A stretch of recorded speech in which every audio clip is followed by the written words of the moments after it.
లేదు. హెల్మెట్ లేకపోతే ఆయన ఫైన్ వేశాడు. ఫైన్ ఉదాహరణ 500 ఆ ఫైన్ వేశాడు. ఆ ఫైన్ వేసి రసీదు రాసి ఇచ్చాడు. కాసిన దూరం వెళ్ళిన తర్వాత ఇంకో వ్యక్తి ఫోన్ చేసి అరే నాకు బైక్ కావాలి అని అడిగాడు. అడిగానే బైక్ తీసుకుని వెళ్ళు అన్నాడు.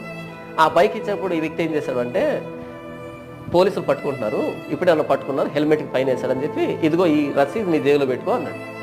ఈ వ్యక్తి రసీదు జేబులో పెట్టుకొని వెళ్తూ ఉన్నాడు. ఇంకో పోలీసు ఆపాడు.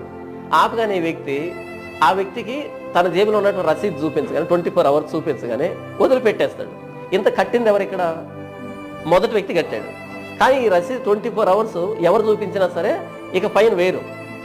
అంటే ఈ వ్యక్తి కట్టినటువంటి ఆ రసీదు ఏదైతే ఉందో, అమౌంట్ ఏదైతే ఉందో అది 24 అవర్స్ ఆ వ్యక్తి ఎవరి జేబులో ఉంటే వాళ్ళందరికీ చెల్లుబాటు అవుతుంది. వాళ్ళు హెల్మెట్ లేకుండా సరే ట్రావెల్ చేయొచ్చు.